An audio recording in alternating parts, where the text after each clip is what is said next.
Story 1. Something was out there in the dark peat, outback Australia. My name's Pete, and since I am from down under, I thought I might give you the old traditional greeting.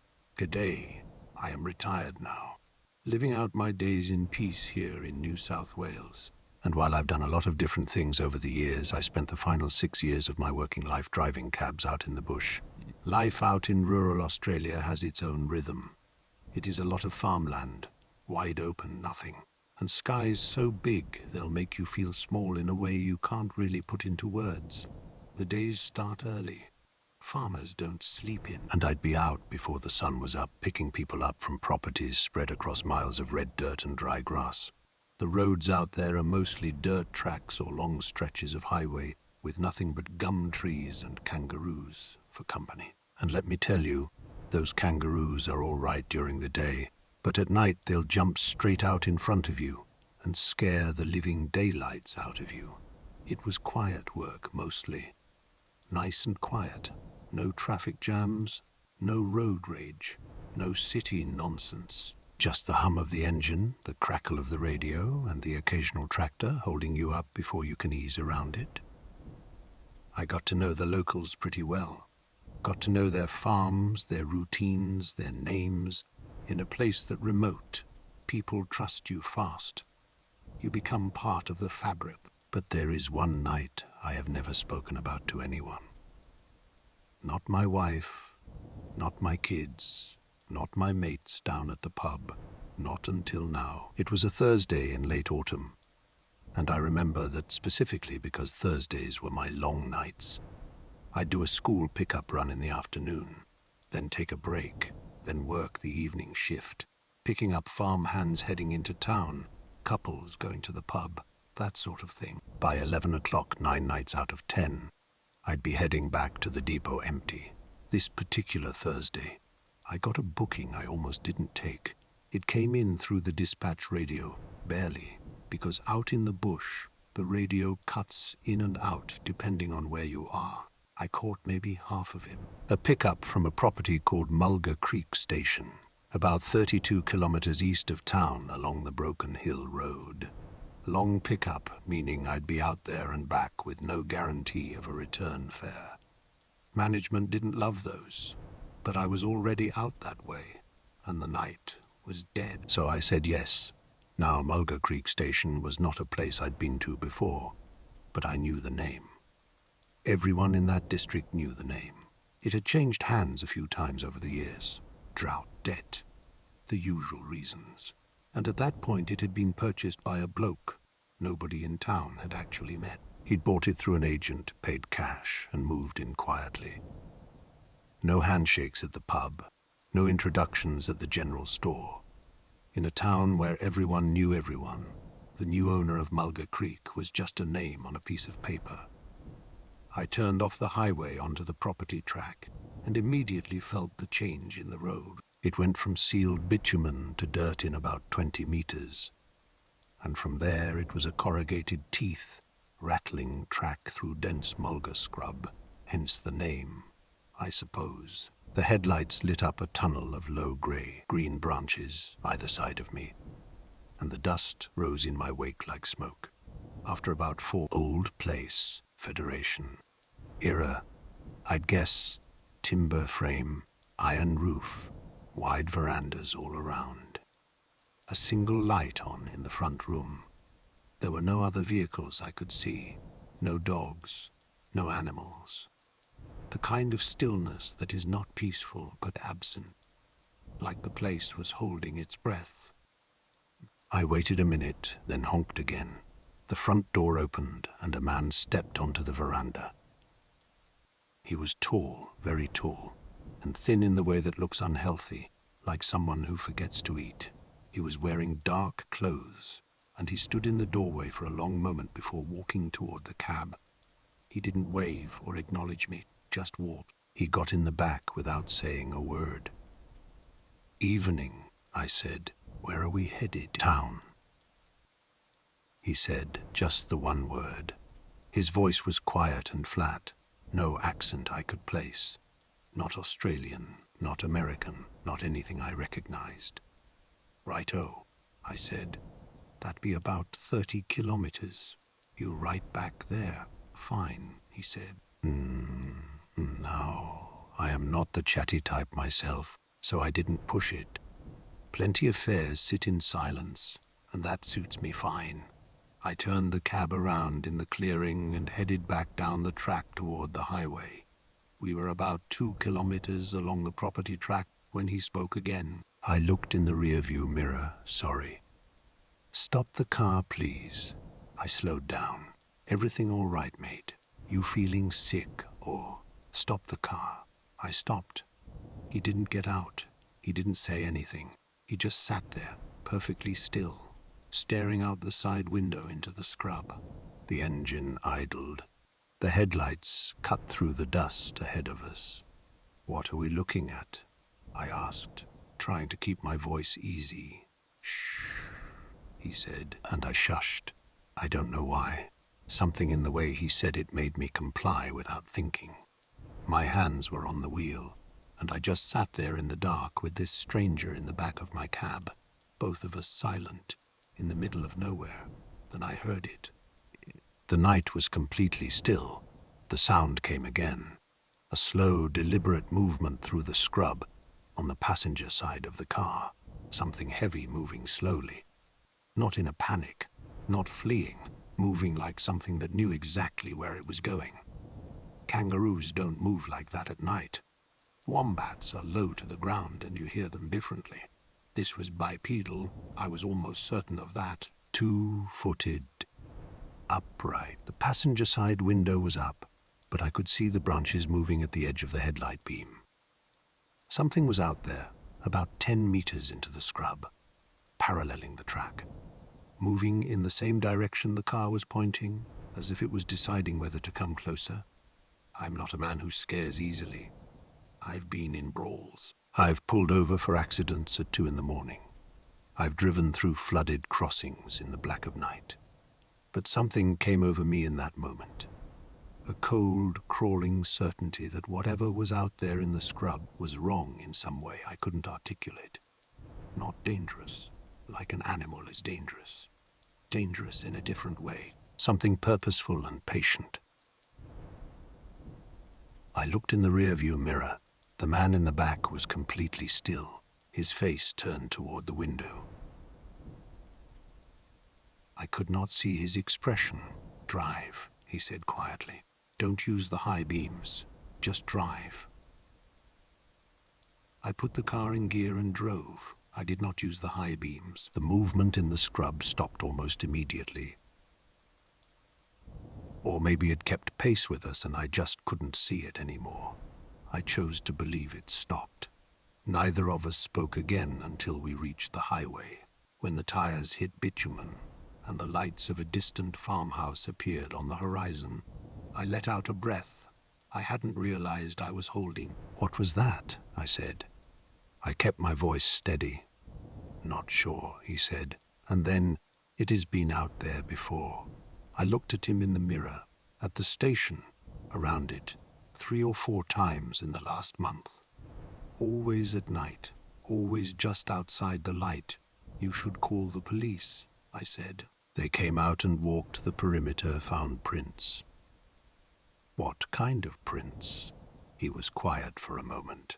Then they didn't know. I drove the rest of the way to town in silence. When we pulled up on the main street, he handed me cash, exact fare, no tip, and got out. He didn't say goodnight. He walked off down the footpath in the dark, and I watched him go until he turned a corner and disappeared. I sat in the cab for a long time after that. Now, I've driven a lot of strange fares over the years. Drunks, criers, people talking to themselves, people who didn't exist where they said they were going. The bush does things to people. The isolation works on you. I know all that, but I know what I heard in the scrub that night. I know what those branches looked like in the headlights, and I know what the man said to me as he paid his fare and reached for the door handle. He said low and quiet, almost like he didn't mean for me to hear it. "If it ever knocks on the glass, don't look at it. I don't drive at night anymore. I haven't since I retired, and I tell people it is because of my eyes. That is not why. Story 2. The guest in room 11. Marcus, night auditor, rural Iowa motel. My name is Marcus, and for about 3 years in my mid-20s, I worked the overnight shift at a small motel off Route 20 in western Iowa. It wasn't glamorous work. I'm being polite when I say that. It was a 32-room, two-story building that had been built in the 1970s and updated approximately never.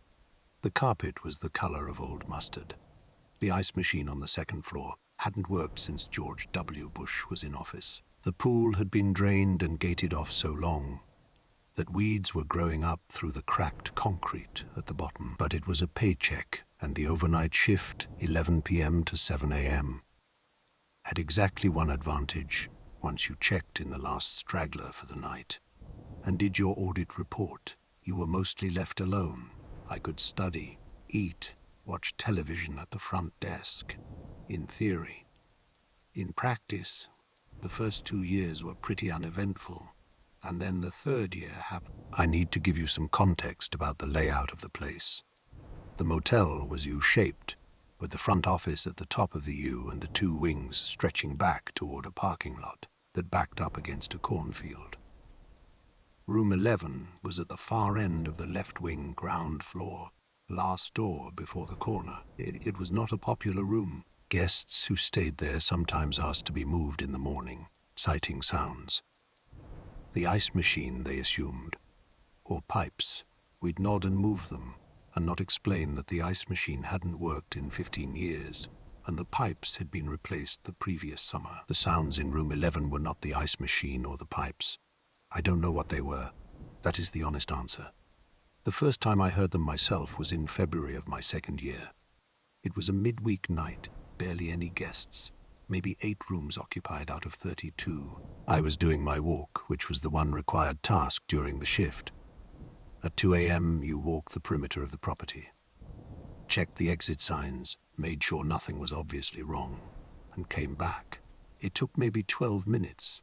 I came around the corner of the left wing, heading toward room 11, and I heard it, a knocking, slow and rhythmic, coming from inside the room. Now, that alone isn't unusual. Guests knock things over, bang into walls, do whatever it is people do at 2 in the morning in motel rooms. The unusual part was that room 11 was not occupied that night. I knew that for a fact. The room had been vacant for 4 days, ever since a long-haul trucker had checked out on Saturday. I stopped at the door and listened. The knocking continued. 3 slow beats, then a pause, then 3 more. Regular as a metronome. From inside the room, I knocked on the door myself. Hello, management. The knocking inside stopped. I waited. Nothing. I used my master key and opened the door. The room was empty. The window was locked. The bathroom was empty. There was nobody there. I stood in the doorway for a moment, then pulled the door shut and finished my walk. I told myself it was the building settling. Old buildings do that. I told myself I'd miscounted which rooms were occupied. I told myself a lot of things. Over the following months, the incidents stacked up. Guests in rooms 9 and 10, the rooms adjacent to 11, would sometimes call the front desk to report noise, a knocking, or something being dragged across the floor, or in one memorable case, what a woman in room 10 described as Simone whispering right up against the wall. She was shaking when she came to the desk. She had driven 4 hours that day for a funeral, and she just wanted to sleep. We moved her to room 24, and I felt terrible and couldn't explain a single thing to her. I started keeping notes, dates, times, which rooms were occupied, what was reported. Over 8 months, I logged 19 separate incidents connected to room 11.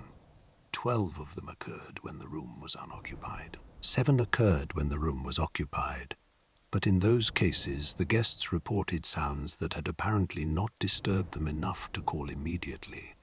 They'd mention it at checkout, casual, almost embarrassed. By the way, Something was banging around in there last night. You might want to check your plumbing. I brought my notes to the owner. Her name was Donna, and she was 60-something and had owned the place for 20 years. She listened to me, looked at my notes, and was very quiet for a moment.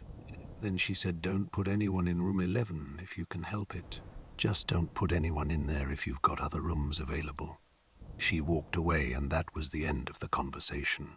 I noticed she didn't look surprised.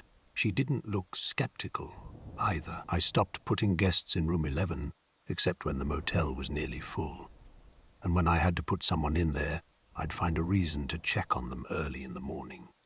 But the worst night, the one I genuinely cannot explain, and that I still think about every time I am in a quiet building late at night, happened in October of my 3rd year. It was a Saturday, and the motel was fuller than usual, because of a college football game an hour away. I had 26 of the 32 rooms occupied. Room 11 was one of them, a couple, maybe mid-30s, who had come in around 9 p.m., perfectly normal. Paid cash, headed back to the room with a pizza box. At 3:15 in the morning, my phone rang. It was their room. I picked up front desks. Silence on the line. Not dead, I could hear breathing, and something else behind it. A sound I cannot properly describe. Low and rhythmic, like something being scraped across a hard surface, but with a texture that made my skin crawl in a way I'd never experienced before or since. "Hello," I said. "Is everything okay?" The breathing, the sound. "I'm going to send someone to check on you if you don't." The woman's voice came through suddenly, very quiet and very controlled, in that way that tells you someone is terrified and trying not to show it. "There is something in this room with us." I was already reaching for my keys. "I am coming right now. Do you want me to call?" "Please come now," she said. Same quiet voice in control. I went. I practically ran. When I got to room 11, the door was shut and the lights were out. I knocked. "It is the front desk. Marcus, you called." The door opened. The woman, dark hair, grey sweater, eyes that had gone flat in the way fear does to people, stepped aside to let me in. Her husband was sitting on the bed in the far corner, fully dressed, his back to the wall. "What happened?" I said. I turned on the overhead light. The room looked normal. Furniture in place, beds only slightly disturbed, pizza box on the table. Normal. "There was someone in here," the woman said. "Standing in the corner." She nodded toward the bathroom doorway. We both saw it. We woke up, and it was just standing there. "Standing there, standing there," I repeated. "Like a person," her husband said from the bed. "Standing in the corner by the bathroom. Just standing there watching us." I turned on my phone light, and it was gone. I checked the bathroom, empty. Checked the window, locked from the inside. Checked the closet. Nothing. "I am so sorry," I said, and I meant it more than I can tell you. "Let me get you another room." I moved them to room 28, on the 2nd floor of the other wing. I gave them the room for free and went back and checked room 11 one more time. I stood in the empty room in the middle of the night, and I looked at the corner by the bathroom doorway. Carpet there was the same old mustard yellow as everywhere else, but it was darker in that corner than the light should have made it. Not impossibly dark, just a shade deeper than made sense. I turned the overhead off and stood in the dark for a moment. I don't know what made me do what I did next. It wasn't brave and it wasn't smart, and if someone told me they'd done the same thing, I'd call them an idiot. But I was 26 and I was tired, and I had a year of notes in a drawer, and I was done being confused. "What do you want?" I said, out loud to the empty room. The corner by the bathroom was very still. And then the television turned on, not to a channel, not to static. It came on showing a black screen. The display that appears when there is no signal. And in the reflection of that black screen, standing directly behind me, I could see a shape. I did not turn around. I walked straight out of that room, pulled the door shut, went back to the front desk, and sat in my chair until sunrise. I gave my notice 2 weeks later. Donna didn't seem surprised about that either. I've never stayed in a motel that has a room 11 since. I book ahead and I check the room numbers, and if it is 11, I ask to be moved before I even explain why. Most of the time they don't ask for an explanation. Maybe I don't look like someone who is going to be talked out of it. Whatever was in that room, it wasn't settling pipes and it wasn't a guest. Donna knew what it was. She knew when she told me to keep the room empty. She knew when she didn't look surprised. And she knew for 20 years before I ever set foot in that building. Some questions you don't get answers to. You just get the thing that made you ask them. Story 3. What came back from the mountain? Diane hiking trip gone wrong. Colorado, my name is Diane. I am a high school biology teacher from Colorado Springs, and 3 years ago, I went on a solo backpacking trip into the Sangre de Cristo range that I have never fully recovered from. Not physically. I came back in one piece, more or less, but in the way that matters more, in the way that is about what you understand to be true. I came back a different person. I need to start before the trip itself. I had done this particular route before, the Venerable Phantom Loop, about 18 miles, 2 nights out.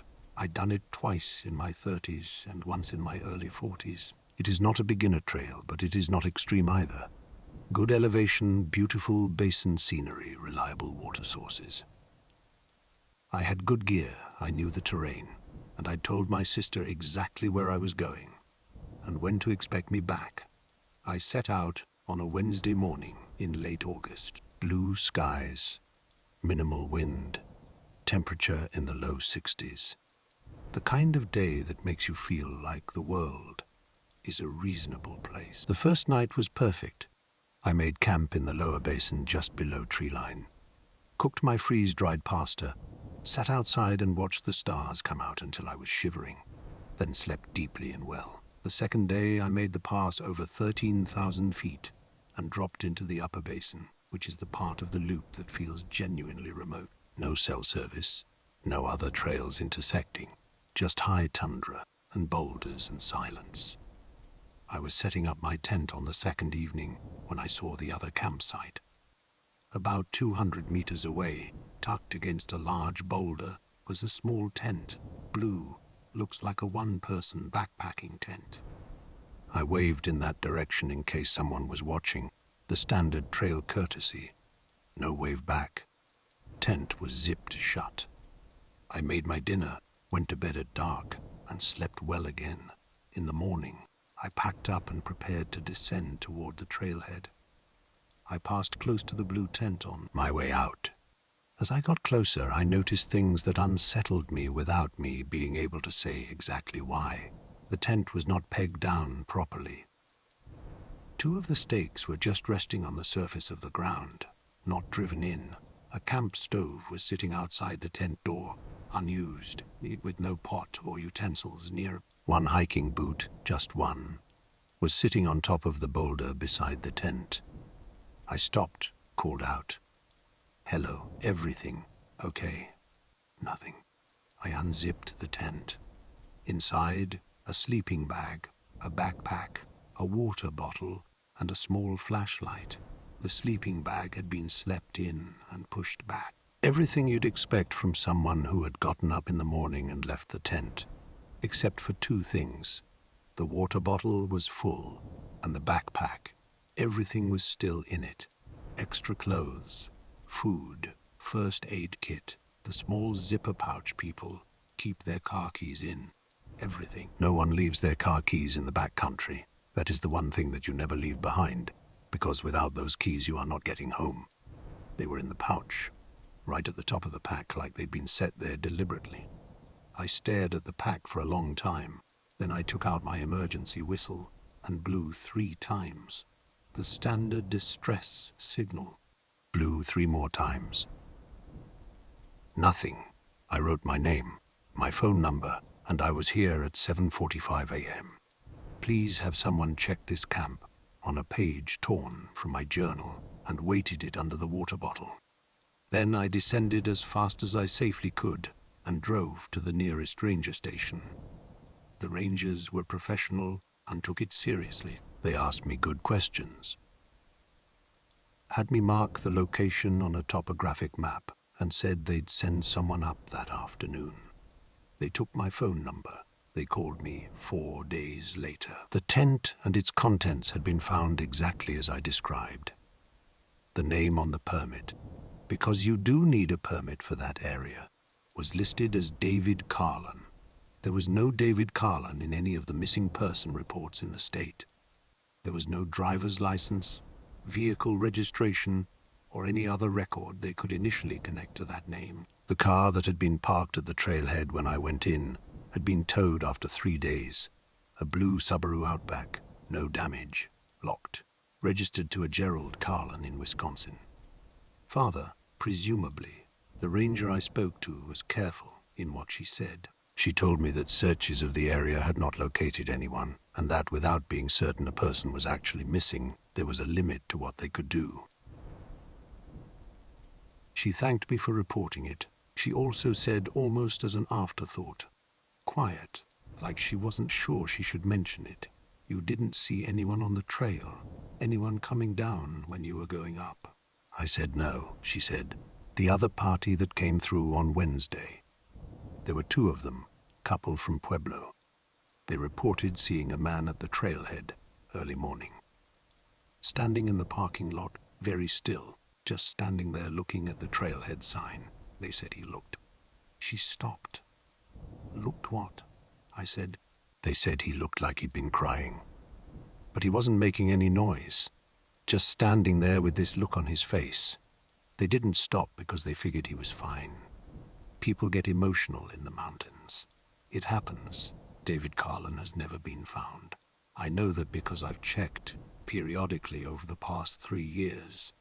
No body, no evidence, no explanation, just a tent with everything still in it, and 1 boot on top of a boulder, and a man standing at a trailhead looking like he was saying goodbye to something.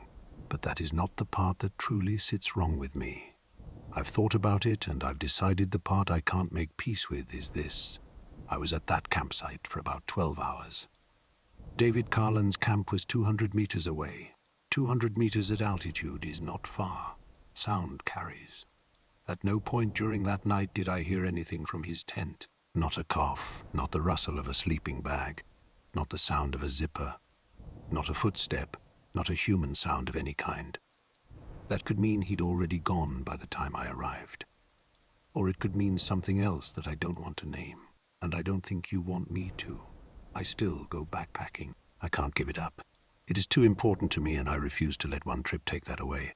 But I check every camp I see now. Every tent I pass, I stop, and I call out, and I make sure someone answers. The rangers who patrol that area probably recognize me by now. I leave no one alone out there if I can help it.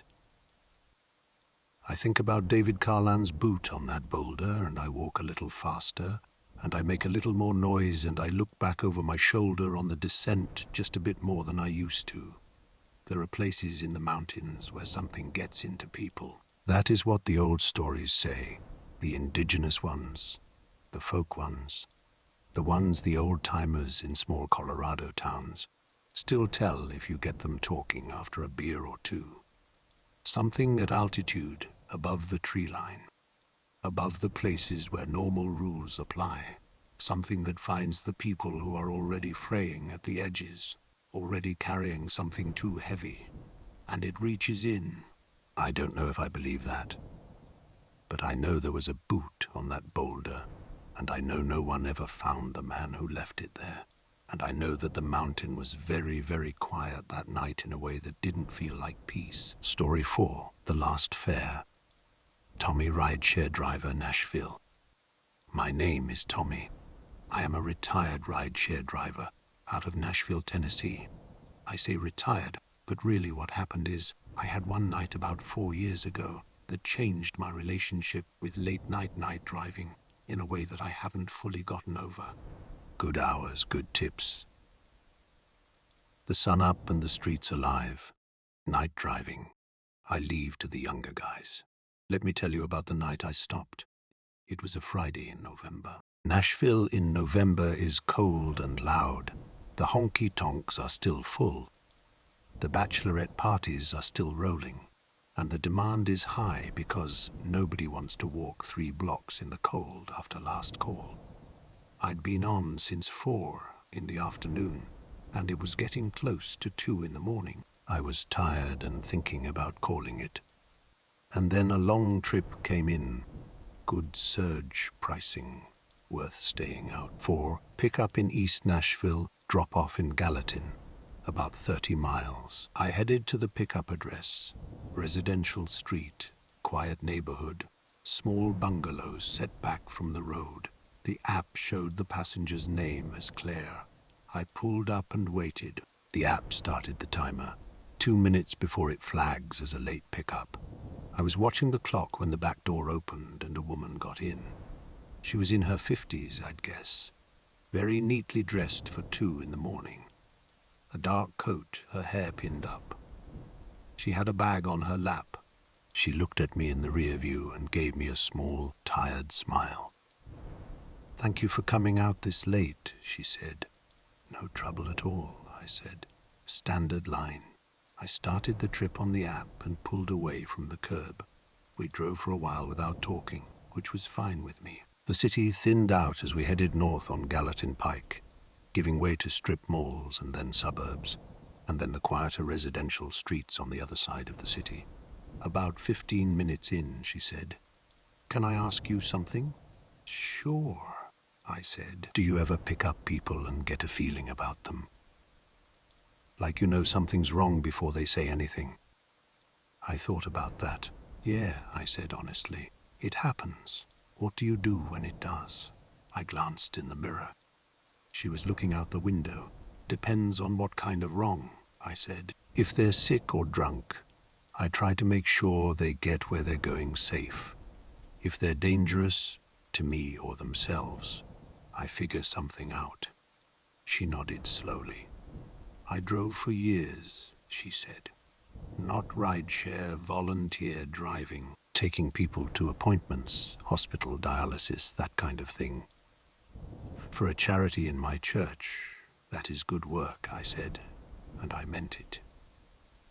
"I loved it," she said. "You spend that time with people. Sometimes it is the only human contact they get in a week." She paused. I had to stop. Caring for him took everything. And then, when she stopped, took a breath. It was a long illness. "I am sorry," I said. "He passed 8 months ago," she said. "I've been figuring out what comes next. Tonight I am going to stay with my sister for a while. Get out of that house for a bit." Another pause. I almost didn't call the car. I thought, it is late. It is too much trouble. But then I thought, you have to let people help you. I didn't say anything for a moment. We were on a back road by now. The Nashville glow behind us. The dark Tennessee hills ahead. "My mama used to say the same thing," I said finally. "She wasn't good at asking for help either. Stubborn woman," I smiled. "Best person I ever knew." We drove the rest of the way without needing to say much. When I pulled up to her sister's house, a light on in the front window, warm yellow in the dark. She gathered her bag and reached for the door. "Thank you, Tommy," she said, reading my name from the app. "I mean it, thank you for tonight." "You take care of yourself," I said, "and let your sister take care of you for a while." She laughed, small and real. "I'll try." She got out, walked up to the door, and before she knocked, she turned and gave me a small wave. The door opened.